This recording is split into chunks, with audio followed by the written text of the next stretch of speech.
This might sound strange and maybe a little radical, but you cannot become confident. Never. Most of what passes for confidence is just a performance someone has gotten good at. Stand up straight. Speak up. Hold eye contact. Take up space. Dress well. Make decent money. Walk into the room like you were invited. There's nothing wrong with any of that, and learning to carry yourself differently can actually be useful. But looking comfortable and being comfortable are two separate things, and most of us know the gap from the inside.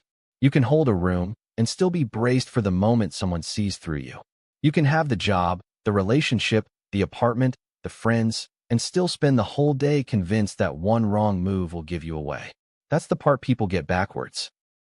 Confidence was never going to come from correcting enough of yourself, partly because it isn't something you acquire in the first place. It's already in you. What's missing isn't the confidence. It's the quiet you need to actually feel it underneath everything you keep piling on top. Most of us start from a quiet assumption that something about us is off. It's rarely dramatic.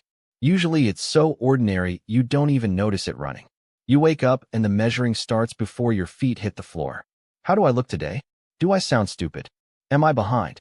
Am I too much or not enough? Too quiet? Too tired? Too needy? Before anything has actually happened, you've already filed a report on whether you're acceptable. And once you're watching yourself that way, everything turns into evidence. No relationship means something's wrong with you. Not enough money, same verdict. A job you can't describe at a party without flinching. No close friends, or none at all. The way you talk, the way you dress, your teeth, your posture, the tiredness sitting in your face. It all gets folded into one story, and the story never changes. You're not where you're supposed to be. Other people clearly got a manual you never received. They look fluent, wanted, relaxed, finished, like they already figured out how to be a person. So you take the little you can see of them and turn it into a standard. This is how a person stands. This is what a person wants, earns, looks like, does on a Friday night. And when you don't match it, you assume you're the problem.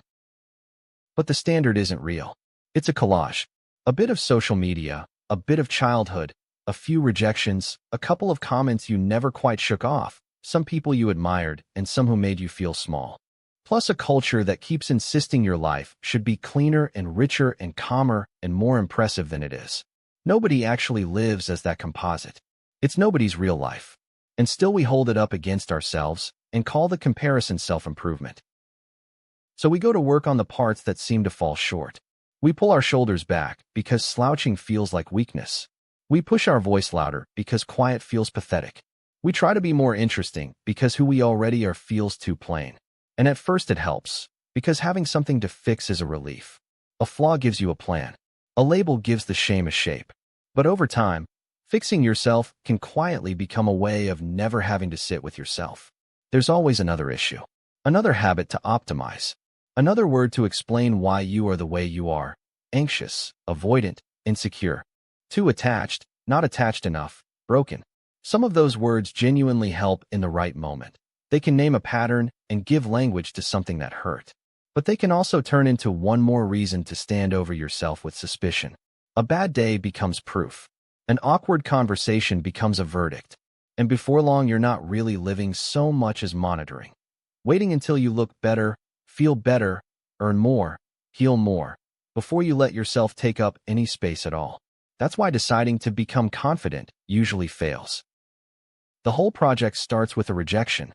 It says, this version of me isn't acceptable, so I'll relax once I become someone else. Which means the work is being done against the person doing it. You're trying to reach confidence by abandoning the one who doesn't feel confident, the tired one, the uncertain one, the one who never knows what to say. You keep trying to trade them in. But confidence isn't waiting on the far side of becoming someone nobody can criticize. It isn't on its way to you at all. It's already here, and the only thing standing between you and it is the reflex to reject yourself first. There's the trap. The harder you try to earn your worth by fixing what's wrong, the more you confirm the idea that the person already here is the thing that's wrong. Even good habits start to carry shame. You don't brush your teeth because your body deserves care. You do it because bad breath feels like proof you're disgusting.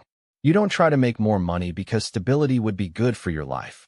You do it because being broke feels like a confession. You don't fix your posture because it's nice to breathe.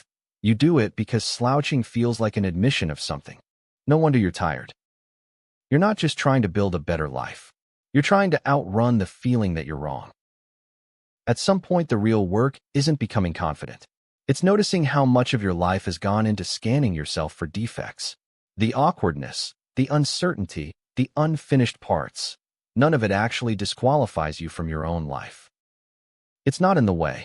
It's just part of the person who's already here, the one you keep trying to replace before you'll let them live. This doesn't mean nothing changes.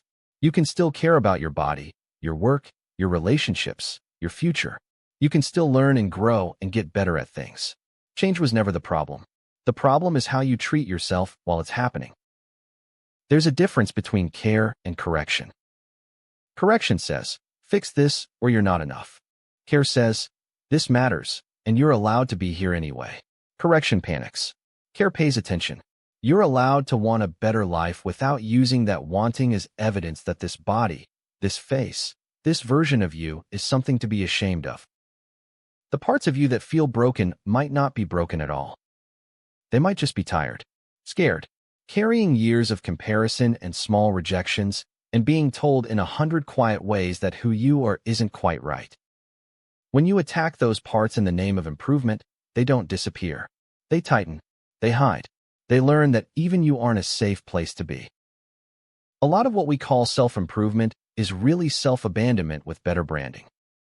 We tell ourselves that once we're impressive enough, the shame will finally go quiet. But shame doesn't go quiet because you obey it. It just asks for more.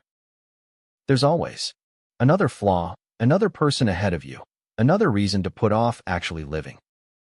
And the cost isn't only time. You slowly lose contact with the person who's actually here, the one who's trying, who's tired, who hasn't got it all figured out, and who still deserves to be in their own life before becoming anyone's idea of impressive. You can't become confident because confidence was never something to become. It isn't a reward waiting at the end of enough self-correction. It's what's already here, underneath the measuring and the bracing and the low, constant rejection, and it's been here the whole time. The work was never to build it. The work is to stop sitting on it. Stop treating yourself as a problem to solve, and what's left, quietly, is the thing you were trying so hard to manufacture. Not perfect, not finished, not beyond criticism, just no longer condemned for being a human being.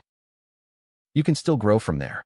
You can build the life, take care of your body, make the friends, earn the money, speak more clearly, love more honestly. You just don't start from the assumption that you're wrong. You start from the simple fact that you're here. A person, not a project, not a diagnosis, not a pile of flaws waiting to be corrected. And a person doesn't become confident by turning into someone else. The confidence was already in there, under everything you kept trying to fix. You just stop abandoning the one who already has it.